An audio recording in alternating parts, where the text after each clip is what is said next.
In a captivating account from the book of Matthew, chapter 14, verses 22 to 33, we witness Jesus and his disciples embarking on a journey that is nothing short of extraordinary. After demonstrating his divine power through a miraculous wonder, Jesus feels the need for isolation. He directs his disciples to proceed ahead on a boat while he takes it upon himself to bid farewell to the gathering crowd. Thereafter, he retreats to a mountain to partake in a serene communion with God through prayer.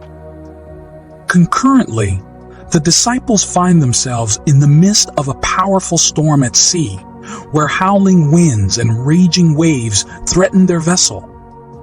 As the narrative unfolds, we encounter a remarkable turn of events. Jesus decides to reunite with his disciples, not by conventional means, but by walking upon the tumultuous waters. The disciples are initially consumed by fear, mistaking him for an apparition. However, Jesus alleviates their fears with reassuring words. In a moment of excitement, Peter, one of the disciples, requests to join Jesus on the water. Jesus agrees, and Peter momentarily experiences the thrill of walking on water. However, as the severity of the storm dawns upon him, fear takes hold and he begins to sink. His cry for help is met with the swift and unshakable support of Jesus, who saves him and brings calm to the stormy sea. Aboard the boat, the disciples are profoundly moved by the events and unanimously recognize and revere Jesus as the Son of God. This captivating story is not just an adventure, but a powerful reminder of the infinite possibilities that faith can unlock. I have a question for you.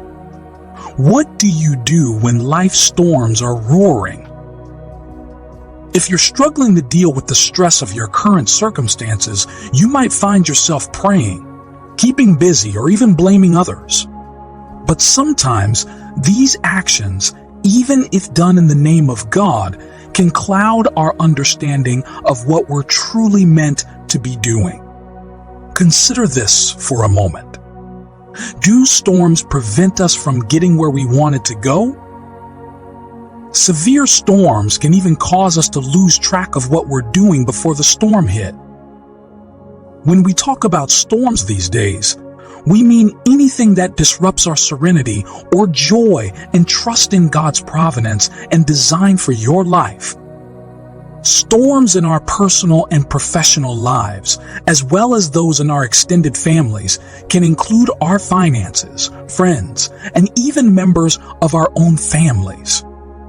Today, God's word for us is to get out of the boat. You see, getting out of the boat is a necessary part of life. For many of us, our boats are those old patterns of life, predictable behavior, and terrible defects that we seem to repeat over and over again. We're still growing, but our aging boats aren't making any progress. This is the status quo, and the boat embodies it. We are often held back by the status quo, the expected passions of others, and our own anxieties about the unknown. Time to leave the boat and try something fresh. Get out of the boat if you don't like the current situation. In the event that you don't like the way you're being treated, either change boats or get out of the boat. Listen, beloved, stepping out of the boat doesn't mean it's going to be smooth sailing right away. In fact, the waters might even get rougher for a bit. Think about Peter. He did step out onto the water, but began to sink when he let fear overcome his faith. The lesson here: keep your eyes fixed on Jesus. Your faith and trust in God should be your anchor in these stormy waters. Remember, God doesn't necessarily calm the storm, but He can calm you in the midst of the storm. It is through trials and stormy seas where your faith is rigorously tested and undergoes substantial growth. As you muster the courage to leave behind the familiarity of your boat, be prepared to embrace the winds of change with an unshakable spirit. Surround yourself with positive influences. Be the change you want to see in your life. Don't get bogged down by the weight of expectations or the fear of the unknown. And as you take those steps on the stormy waters, remember that God's hand is just a prayer away to lift you up when you falter. So, dear beloved, lace up the water-walking shoes and get walking in faith. There's a difference between leaving and trying something new. Change the formula, and you'll see a different outcome. Get out of the old boats of failure and frustration while you can. It's time to get off the boat. If you have any sinking or not working ideas, we undervalue God by remaining on our own island. It is better to be on the water with Jesus than in a boat with other people who aren't moving or accomplishing anything. In moving toward Jesus, we succeed.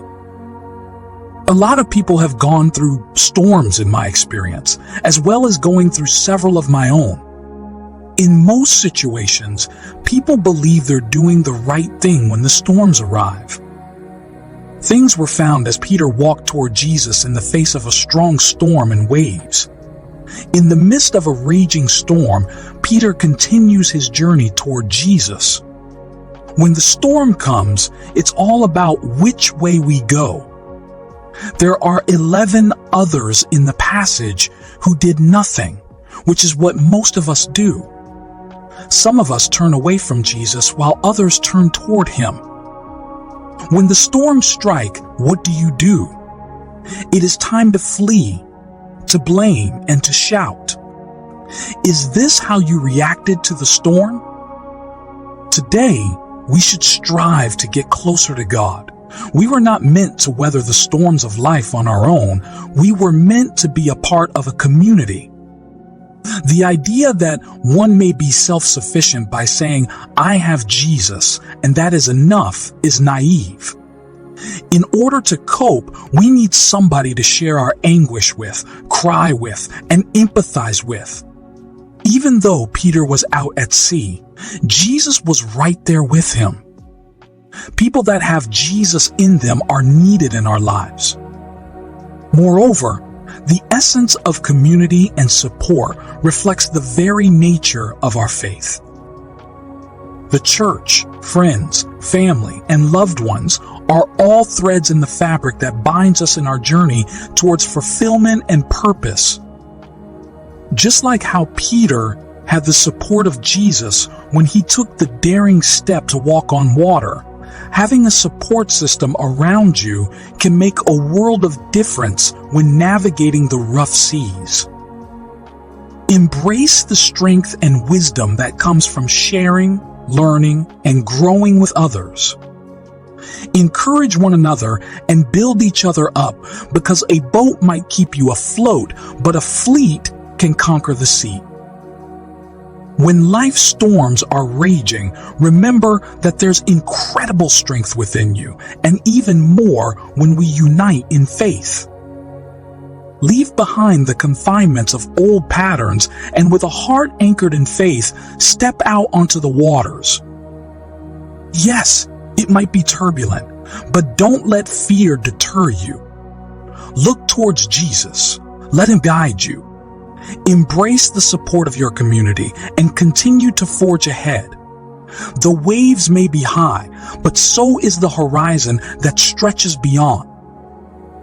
So, child of God, as you step out of your boat, know that you are never alone, and the journey you embark upon has the making of not just weathering the storm, but mastering the very oceans that lie before you.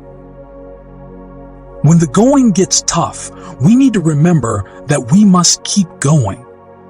No matter how dark the night or how rough the road may be willing to get out of your boat when the storms of life are raging and you find yourself struggling and straining with the winds and waves of life. In the tradition-bound boat or the one with low expectations, I encourage you to leave the boat if you're still in it. There's an entire ocean of possibilities waiting for you beyond the boat. With courage in your heart and faith as your sail, embark on this wondrous journey and let the waves carry you to shores unimagined. Trust in God and let your journey become testimony of faith that triumphs over fear.